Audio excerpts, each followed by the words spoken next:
A national headline, America's real migrant crisis, the one you never heard of. Some see the U.S. agreement COFA as a debt payment that's failed. Hawaii has carried an unfair share of the financial responsibility, and yet too many of the estimated 20,000 Micronesians living here today are the working poor, misunderstood, homeless or on the verge, sick and without health care. As the Marshall Islands face another environmental tragedy, has the migration just begun? This live broadcast and live stream of Insights on PBS Hawaii start now.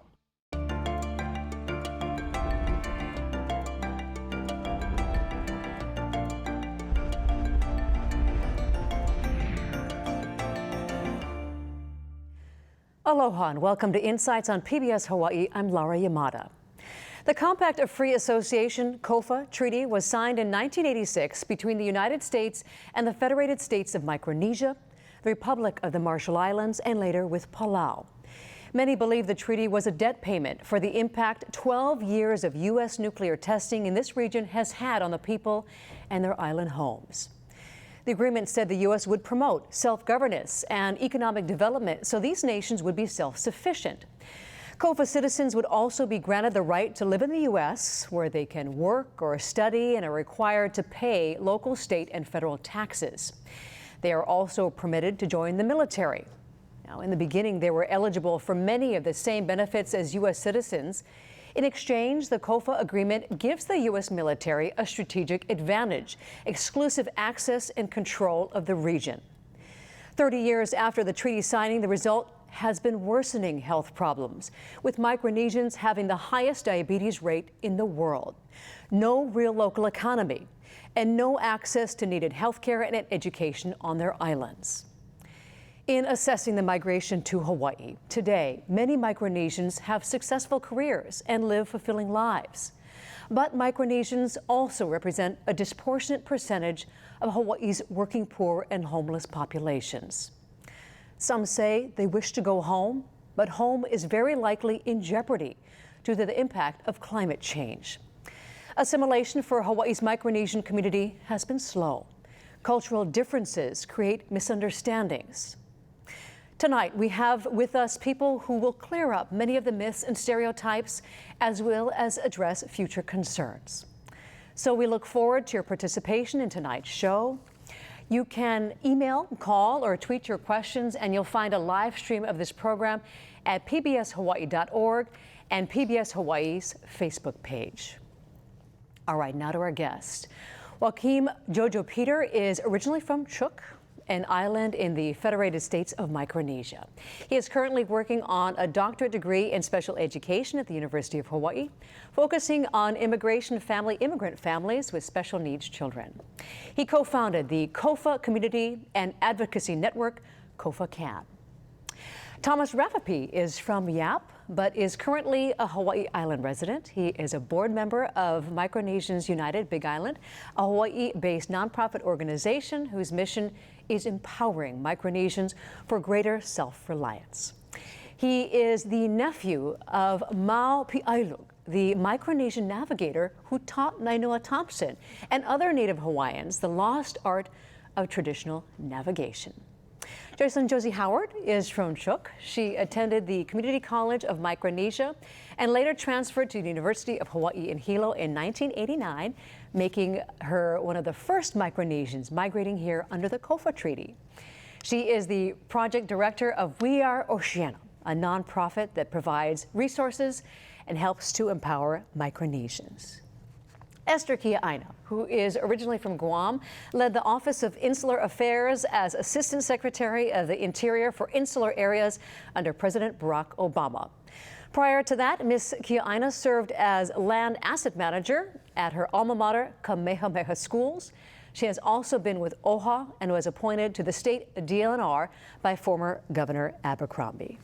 Thank you so much, all of you, for being here tonight. This is such an important topic, and as we discussed in the intro, I think there are a lot of misconceptions that we want to discuss and help people understand a little bit better what's led up to the situation and what we're dealing with now and into the future. So I think what we want to start with is maybe just kind of set up sort of what we're dealing with when we talk about COFA and even Micronesia for that matter. So I believe we have a map we can show everyone, and maybe all of you can kind of just chirp in a little bit and talk a little bit about what we're seeing here. So right behind you, I think some of you can see just kind of the map of Micronesia. Whomever wants to chirp in, talk a little bit about sort of what we're seeing here and what we mean by Micronesia and COFA. Maybe, Tom, you want to chirp in? I can start since I'm a navigator.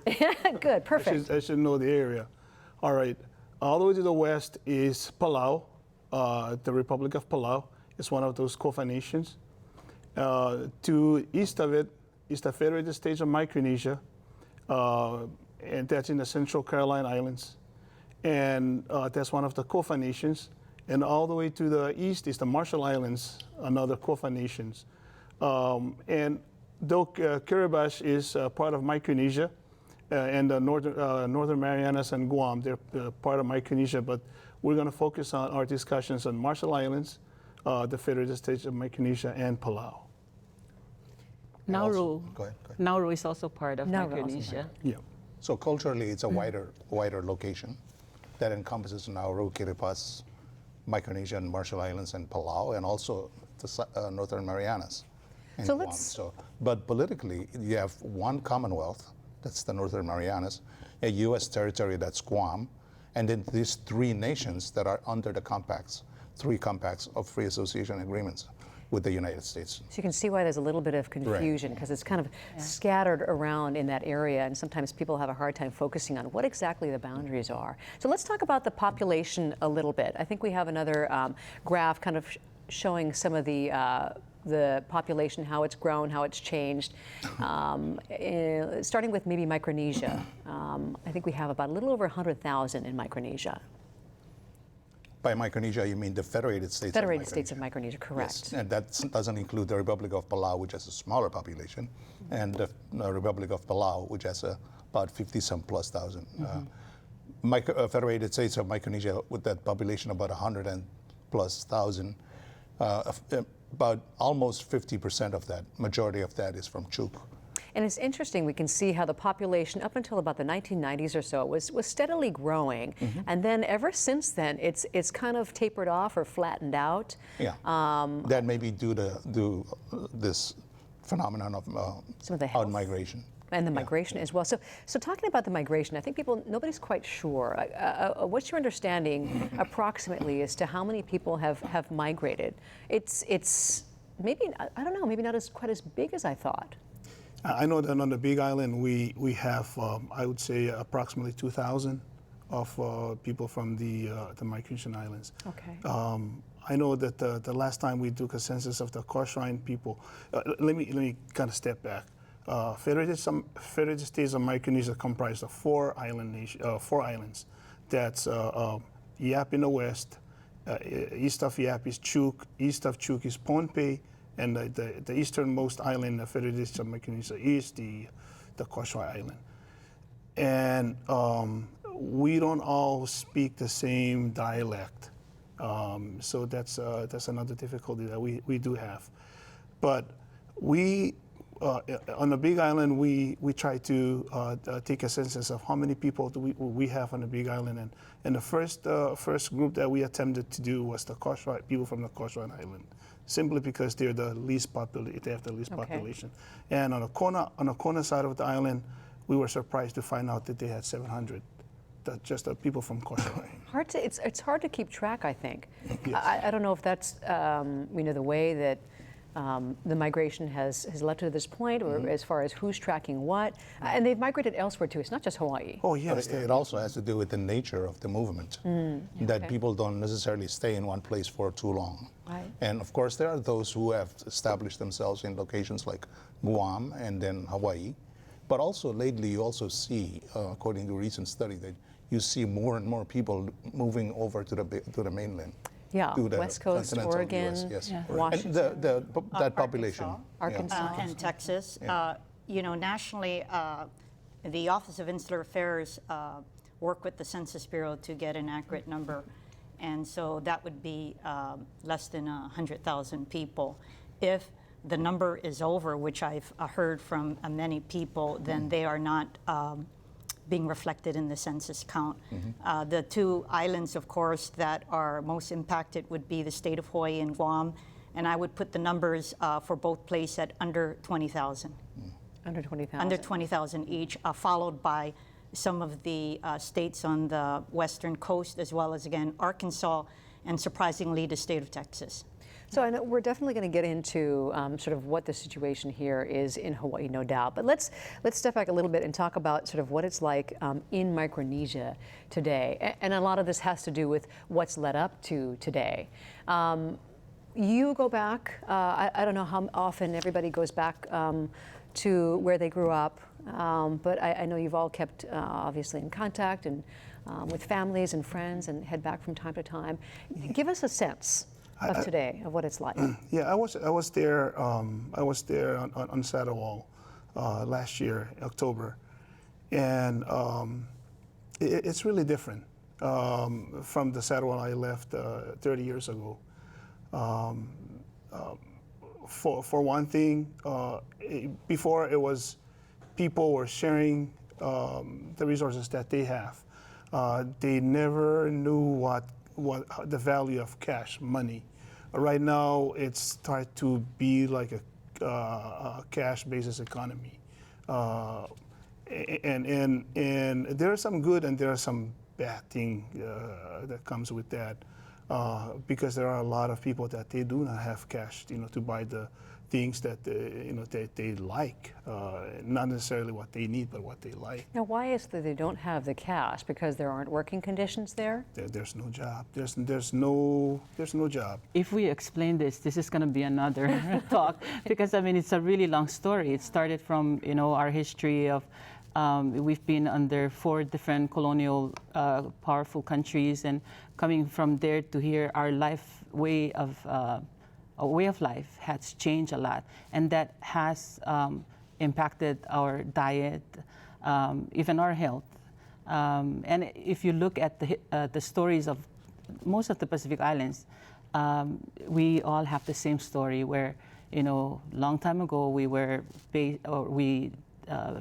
living off subsistence economy, whereas today we live off cash. And the two lifestyles are very different. One it's from a family to an individual, or individualism, way of living, especially moving here and in America. So if we were to talk about all of that, it's going to take another talk.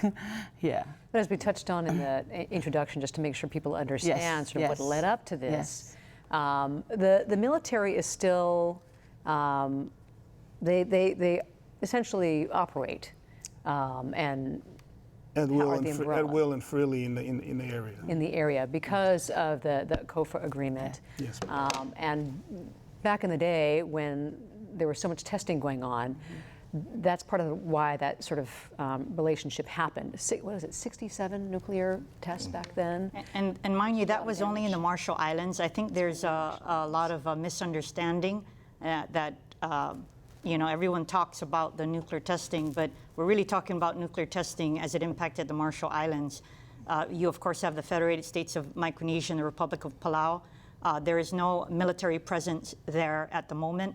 There is significant presence on the island of Guam, which is in the area. Right. And, of course, DOD is considering proposed military activities in the Northern Marianas.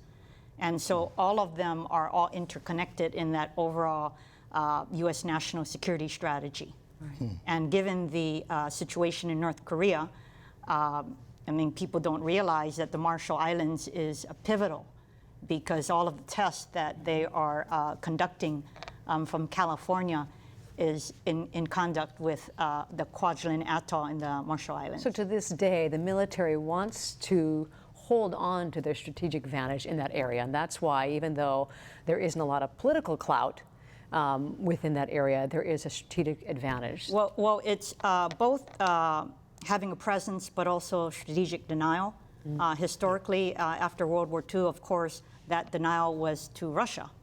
And what do you mean by strategic denial? Meaning, as opposed to just having a presence, the idea is to have a presence in this area to deny a third country,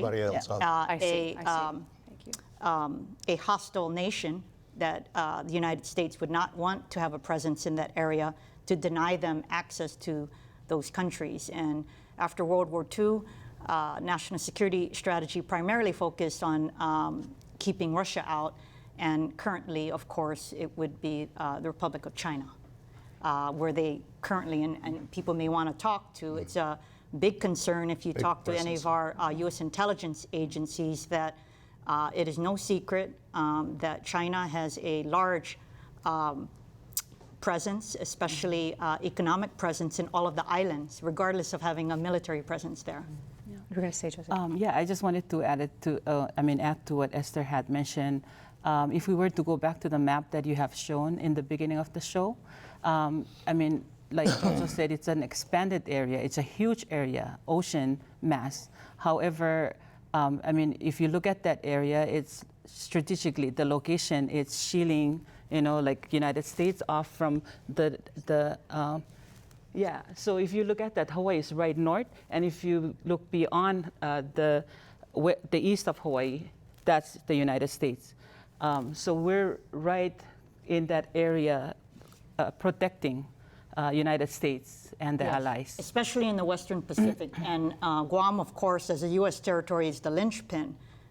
Given some of the challenges that we're facing in the Asia region, including the Philippines, the United States has placed a priority on having a presence on U.S. territory. So because of that agreement, because of that swapping of benefits, that's why Micronesians and a lot of other islanders in this area can essentially come to Hawaii and other places in the United States and for the most part have the benefits of being a U.S. citizen. However, there are some differences, no doubt, and that's what we want to make sure that we get to, that a lot of people are kind of either forgetting or didn't realize some of the changes. I'm sorry, that have but major differences, Yeah. Not at all. That's like a general perception. Not at but all like U.S. citizens. In fact, it is a shame that our country put together this compact and has allowed for the free travel in perpetuity for Micronesians to be able to come to the United States. And yet when it came to federal benefits in 1996, under the Welfare Reform Act, they cut off all federal benefits for citizens from the freely associated states. And that is the big trigger effect of why there have been economic and financial costs by the state of Hawaii and Guam, and some of the tension that is arising out of allocation of resources. These are the kind of things that I think people don't remember. Well, I think it'll be useful to put the broader perspective of, because your earlier question about like what is it like, now in the islands, and then we went into talking about the compacts, and you need to put those two side by side. And if you really go back, and Josie mentioned this, that the history of colonization in the islands has gone through several colonial regimes, and the latest one being the United States. So it was as early as 1970s. As late as 1970s, that's when self-determination became an issue, that the islanders wanted to have self-determination. The United States wanted its military interests met. So the compact is really kind of like a culmination of these two interests, that the United States want to make sure that its strategic denial is guaranteed in the compact. And the Micronesians want to make sure that they're able to have the self-determination, as a means for independence. That's part of the problem. Right. So that part of when you look at it, it's like the document itself that culminates all of these wishes from both sides. Strategic denial, you look at all of the region in the northern hemisphere between the Philippines and Hawaii, and that's all of them now controlled by the United States, thanks by and large to this document, this treaty. So self-reliance, let's make sure we get into this. What was promised? What is promised in that document that, what was promised and what isn't happening that was promised? I think we'd been talking about that a little bit earlier, but I think as far as reaching that self-reliance. touch on those disparities in the way things turned out. Right. Right. And the United States has its interests met in perpetuity in as far as in the future. But the one thing that works for Micronesians, and I have to say this very clearly, the one thing that works, if you have an economy that is just beginning to to struggle and is struggling, and in new countries trying to make their way in this global economy, struggling, and you have an open door so that people can, if they don't get the job, if they don't get the education, if they don't get the medical necessity back home, that they have this option of coming here and then establish themselves. Right. The problem is we have an open door, but we don't have equal access to what's inside that door. It's not because we don't try. That's where some of It's the big because the way the misunderstandings system lie. is set up, and it's been hampered by 1996, the PROA Act, and recently a lot more other decision and policies that were made. So if you start looking at all of the things that that is working against Micronesians. Well, let's explain some of that step by step. I think these are touching on some of the important misconceptions as to what people feel like Micronesians, the benefits they think they have, and why they think they're getting unfair advantage. So let's kind of outline that a little bit more specifically. Well, I think we can just talk from our own personal experience. So for employment, right, under this compact, we can come into the United States, we can work, we can go to school. However, when I first came to Hawaii to go to school, every year I had to travel from Hilo to come to Oahu to go and do a authorization card, employment authorization card. I was treated just like any other immigrant that is in Hawaii. Our status is different. However, though, we always get looped in or get, looped into the bigger immigrant group. So so when you think before you come to America that you can go and work, that's not so true, because getting to work is difficult. It's a difficult process to do. And that's some of the more the specifics that I want to get to, because these are the kind of things that people are bringing up, that they're entitled to the same health care benefits, they're entitled to the same welfare type benefits. You touched on That's not true. That's not touched on, right. Micronesians are not eligible for Medicaid. They're not eligible for welfare. They're not eligible for. So I think people assume there is. They're not eligible for Social Security. Not eligible for but Social we Security. pay taxes into those programs. That's also something just that I like think people everybody don't else. realize, that you pay state, local, federal taxes. Right. Yeah. So we pay for those programs, the safety net programs, but we don't have equal access to the solution of those programs. Yeah. So we subsidize everybody else's federal program. benefits. Federal. We subsidize everybody else's health care, but we're not eligible for. So what happened? Because initially there was more access to health care for Micronesians and other islanders coming here. But things changed a few years ago. Well, Who wants to outline that? Well, 1996, basically, they were eligible for all of these federal benefits, and then in 1996, as part of the reform, they were intentionally excluded.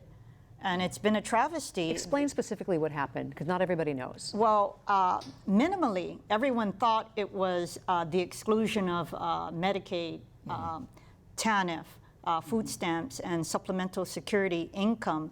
During my tenure for the last 3 years in D.C., I found federal agencies try to exclude them from all federal benefits. They told me to read the statute. So just to give you an example, Guam had a typhoon. And there was a significant village that was impacted, primarily of Micronesians, and they were all in a gym. And the governor of Guam asked for assistance from FEMA. And FEMA said that they were not eligible for assistance, so the governor had asked our office for kukua.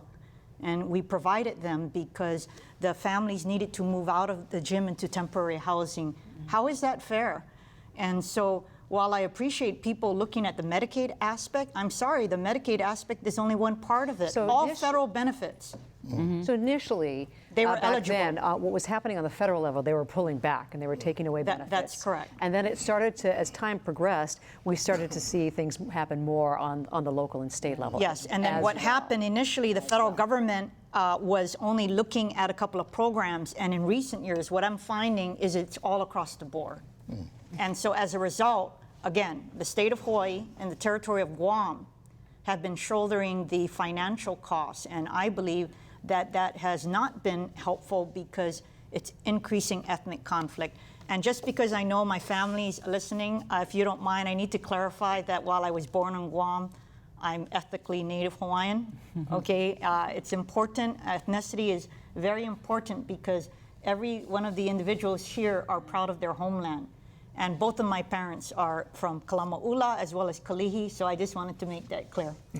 I just wanted to mention something, a couple of these questions. I know you guys are already touching on some of this, but I just want to make sure that I actually ask these questions. So this is one. Why are Micronesians entitled to receive welfare, food stamps, and taxpayers' money? The compact doesn't give them the right to tax U.S. citizens' money.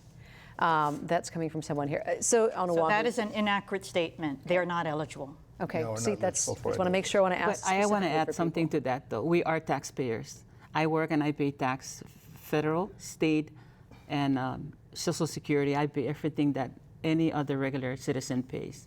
Like we mentioned, we pay all of those taxes.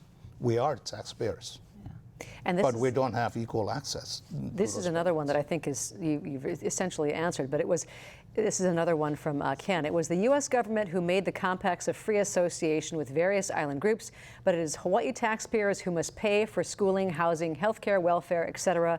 This is an unfunded federal mandate, and it is unfair to Hawaii taxpayers. This is the kind of stuff that you guys are hearing. Well, first either of to all, your that's face an or behind accurate statement. Okay, so regrettably, to remedy that would require an act of Congress. So there is a program called Compact Impact Assistance that I help to oversee, which provides $30 million of mandatory funding and about $5 million of discretionary funding, which had to be divvied up among Hawaii, Guam, Northern Marianas, and American Samoa in order to increase that cap, which the Hawaii delegation has tried to. You would have to pass a law. And it's very challenging under the circumstances, even pre-Trump. And now that President Trump is president, his attack on social programs, including Medicaid, does not look like the remedy for including citizens from the freely associated states is good. So we're going to have, it's a little troubling. But I also want to point out that the representatives, the Hawaii representatives in the U.S. Congress, have worked every year in trying to restore this, this Medicaid, that was taken away from the COFA, because they see the challenge that the state is, having to shoulder. But so we work with those congressmen, Macy Hirono's office. We work with all of those, U.S. reps and the other representatives from the insular areas. So it's not for the lack of trying. I think everybody's trying, but there's just this roadblock, in trying to get this restoration for the Medicaid and the other program within, the U.S. Congress. Tom, do you want to chirp in? I know you're Yeah. so. I'm listening to everybody, and everybody's saying that it's true. And I've been living in Hawaii for a while, and I've paid my fair share of the tax, and I've gone to war for the United States. And led soldiers in combat, and I know our Congress, delegation, from Hawaii, they try their best, and I know that they have our best in their heart, and we all just gotta come together and be educated together. The Hawaiians, people from Hawaii, and people from Micronesia, alike. We have to all get together and just get along.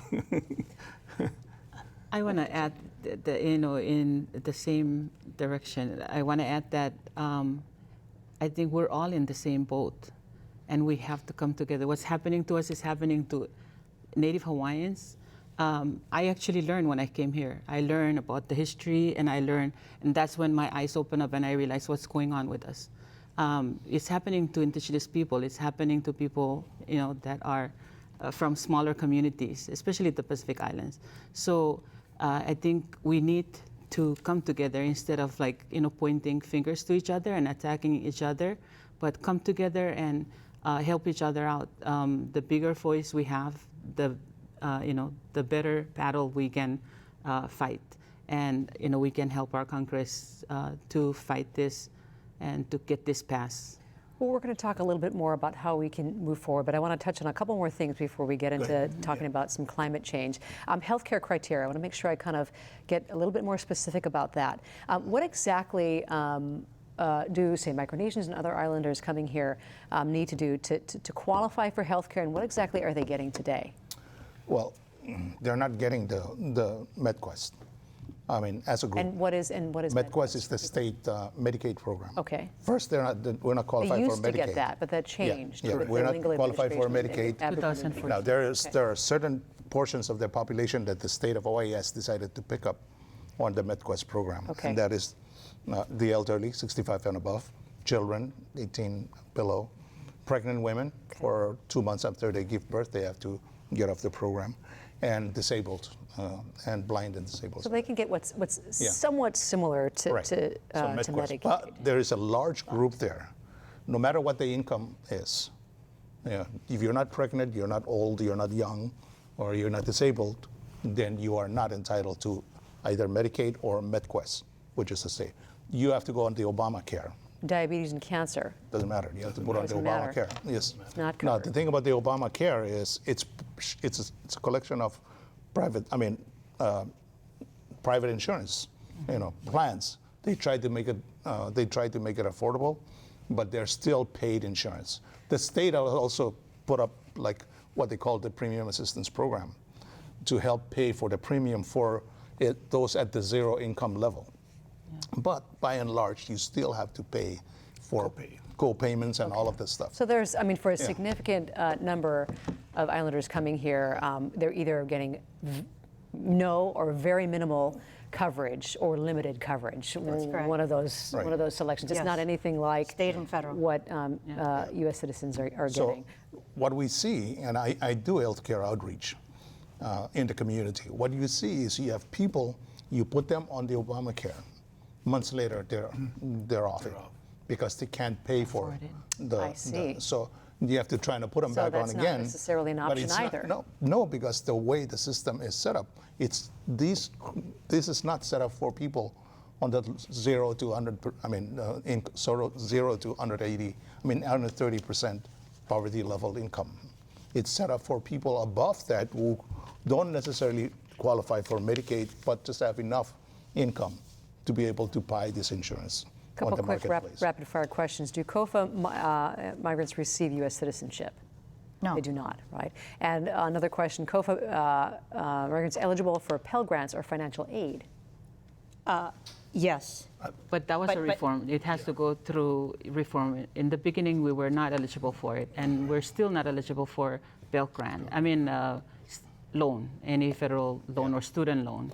But Pell Grants, yes. And one area where, when I was working with Congressman Underwood of Guam, that we helped to make them eligible for was the Gates Millennium Scholarship Program, which is a wonderful higher education scholarship that provides funding to underserved communities, not just for undergraduate school, but both for advanced degrees. So the point is, I believe if the willpower is there, it could be done. What is sad for me as someone who has been dealing with this issue at the federal level for 20 plus years is that if you look at the population, whether it be in the islands or who have migrated here, you're not talking about 1 million people.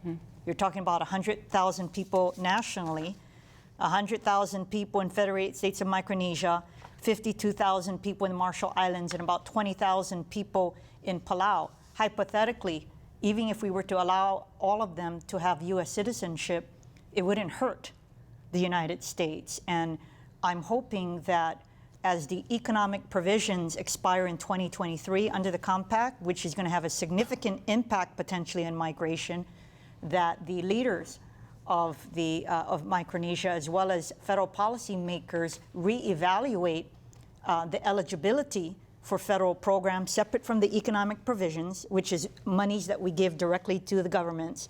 There's a multitude, hundreds of federal programs that need to be evaluated on their eligibility.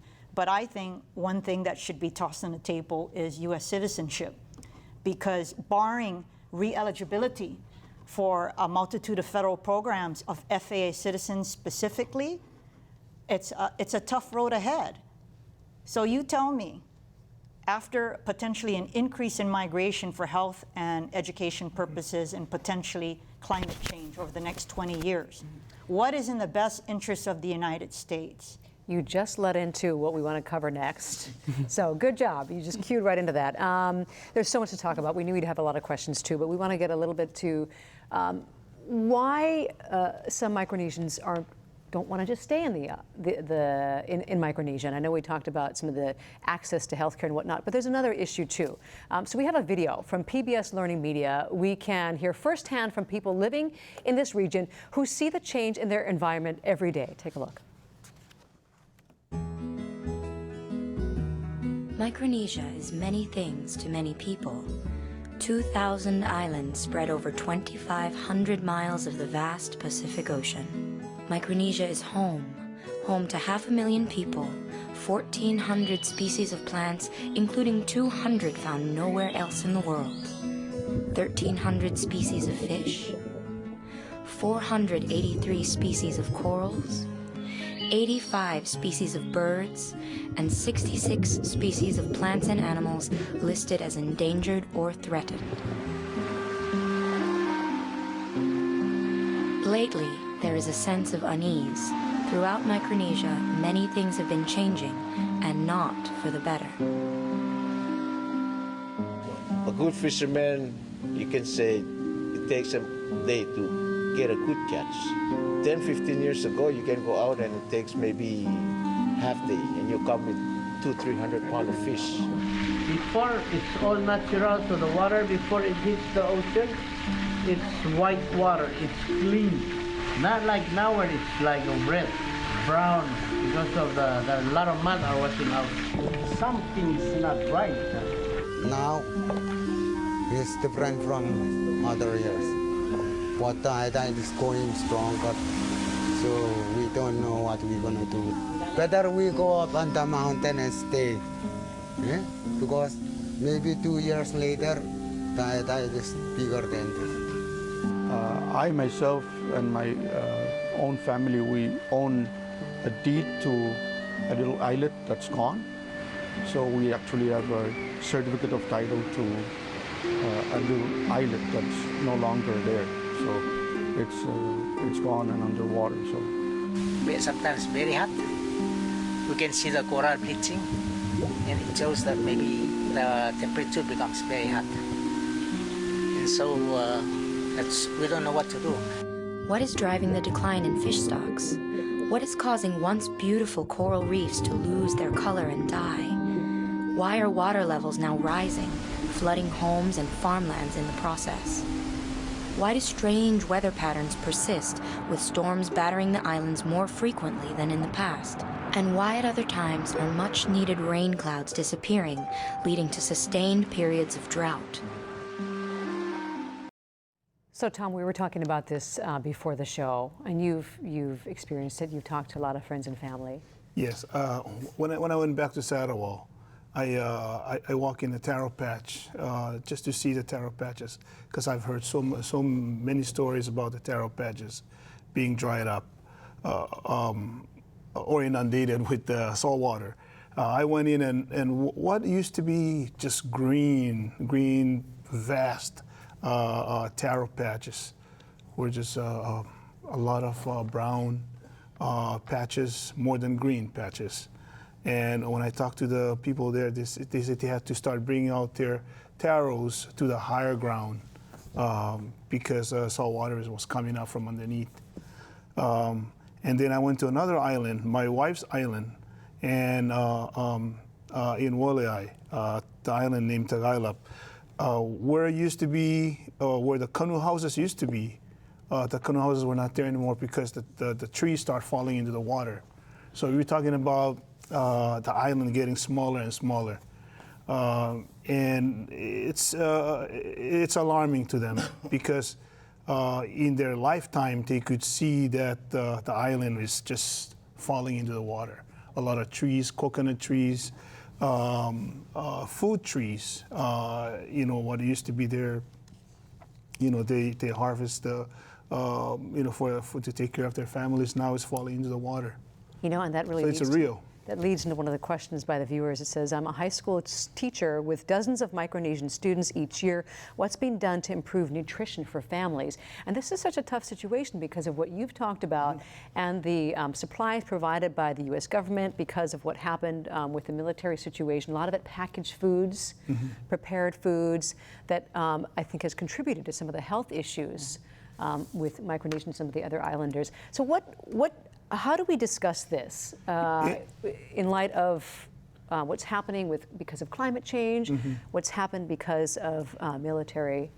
Laura, that is a very good point, a good question, because right now with several people start getting better education in the islands, they start to realize that our diet before was good, where we just eat taro, breadfruit, and catch our fish for the day, and everything was fresh.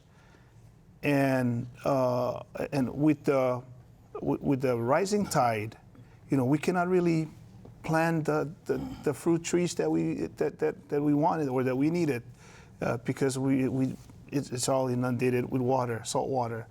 So we get one side that we need to go back to our old diet. We cannot do it anymore. It cannot sustain us anymore because with salt water. So we resorted to canned processed food. And what does that bring? A lot of salt and sugar, and we get all these cases of diabetes and hypertension and a lot of heart problem. People with a lot of heart problems. So. But I think the school teacher is also talking about the children here. Yeah. Yeah.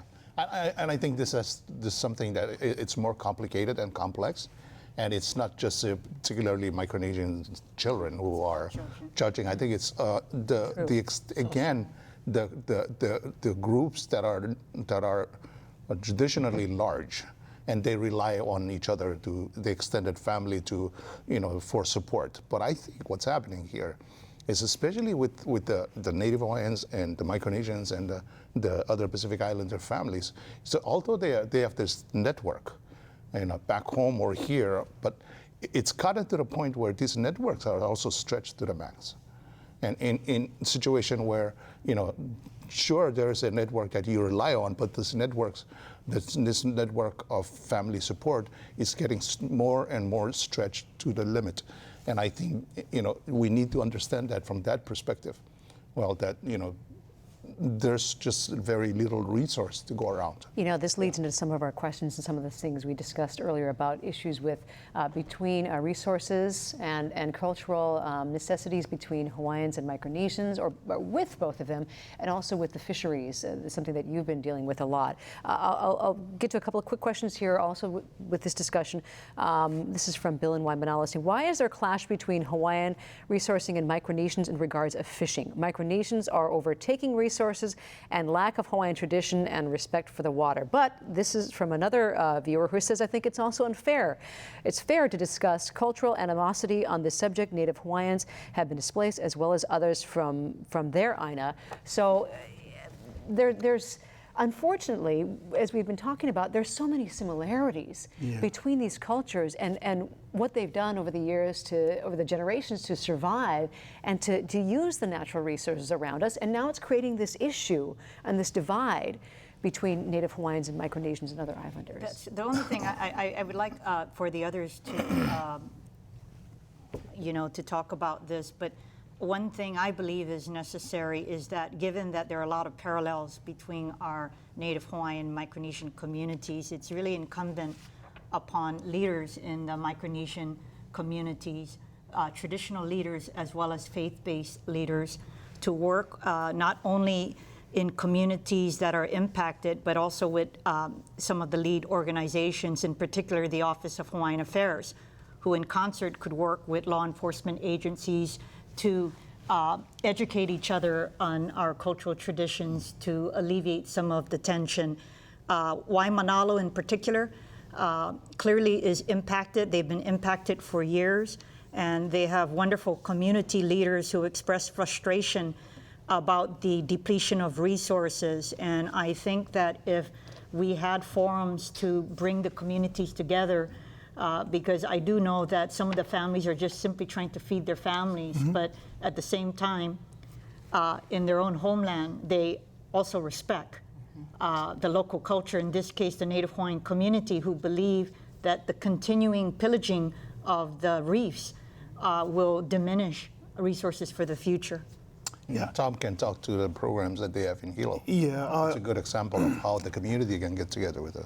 Yeah, earlier on, a few years ago, there were some issues about illegal fishing and illegal catches, Micronesians, and the dole care. That's DLNR, the aquatic division, and a prosecuting attorney and the Micronesian and the Hawaiian communities. That we realized that we have so much in common, more than the differences we have, and we got together and we educate each other on the law, the side of the law, and educate the side of culture, the Micronesians and the Hawaiians, and bring in the law, and together we were able to respect each other and be able to educate the Micronesians who come out here that they don't know all the regulations and the laws and about fishing, and now we're able to go and fish and respecting each other and respect the culture, the Hawaiian culture, and the law of the land. So you found a way to come together, and you know it's possible. You've seen it it happen. Possible. I know we're getting a little bit short on time here. I just want to make sure that I get to this video. This is another young lady talking about her experiences and wanting to bridge that gap. Experience of leaving everything that is familiar to arrive in a place that is so different, as you mentioned, must have an extraordinary impact on children. From Lahaina Luna High School on Maui, we have a special feature from our Hikino Student News Network. Let's take a look. Being half Micronesian and half Filipino and coming here, living here, it's hard for me. Kimberly Yap is a senior at Lahaina Luna High School. At the age of 5, Kim moved with her parents and a few close family members from Kiribati, a small Micronesian island, to Maui. My family moved here looking for a better life, looking for better education for myself. Right now, our island, Kiribati, is sinking from global warming, and there's nothing they can do. There's nothing anybody can do. It's a poor community, you know? It hasn't evolved yet into what this world has come to.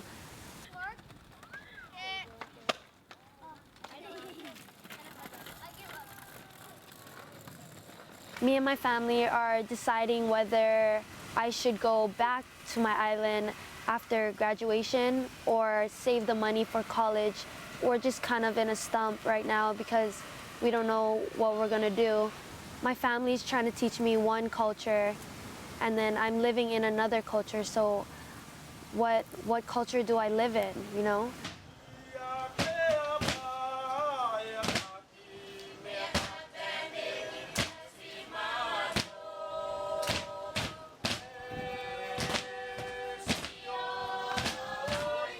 My family's very strict. Girls aren't allowed to cut their hair. They're not allowed to dye their hair. You're supposed to live conservative. Being a girl, in our tradition, you can't be out late, and you just have so much rules, you know. You have to be the one to take care of the siblings and cook all the meals. Girls were meant to be, you know, the housewives instead of the smart business maker. The main focus or the main cultural thing about Kiribati is just to respect your elders and to respect the ones around you, and I think that's really stuck onto me, and it's been like my life. It is who I am, and I'm proud of who I am. Not going back home is like losing a big part of my life, but this is home now. I don't want to be a housewife, and I think that's why the best choice for me is to go to college. I need to grow up, and I think going to college, getting a good job, maybe going back home, showing my family that I'm successful in life could really like help us out. This is Sophia Freddy from Lahainaluna High School for Hiki No. I want to throw in a couple of quick comments. I know that's probably touched a lot of you. The difference that you've made just talking tonight. One comment from a viewer, Vincent. The U.S. made the promise to help these people, and we need to keep that promise. And another one from Paul. We need to show some aloha to these people. They are our fellow brothers and sisters. When you see this young lady speaking and you hear some of these comments, what are your thoughts? What are your thoughts? I really feel the same. My thoughts is because I do have children. I have 3 boys and a girl, or 2 girls, Hanai one. I really believe that you know what. I'm gonna get into the navigation side. I think we have established something really special here between Micronesians and Polynesians, not only Hawaiian. When my family stepped forward to give away that the navigation to Hawaiian people, and start from that time, and I think our my brothers here, Nainoa Thompson and Shorty Brittleman and all the other navigators, we have reached across to embrace each other. And so I think we have started something very special over here, and I think we all need to nurture it and even make it even better. I think, like I said, I think we have more similarities than differences, and we all need to get together and work that out. Jojo, how do we move forward? I think we need to learn the lessons from what is already happening, and I think one of the most beautiful things that I've seen just recently is to be at Magic Island to witness the arrival of the Hokulea, and just to be there with so many Hawaiians and so many other people there, celebrating this beautiful thing that has been accomplished with a lot of that history behind it. Not just the Hawaiian canoe, but there were so many other canoes there too, and so many other people there. And yet on this side, we're talking about Micronesians as this problematic group here. And at the same time, you have this celebration going on. We were celebrating on Magic Island, Oceanian people, as this beautiful thing just unraveling in front of us. And I think what we need to start looking at is how do we start working together? And instead of trying to marginalize a group, how do we integrate together? Because all of these things like healthcare marginalization and all of this stuff is really going down the wrong path.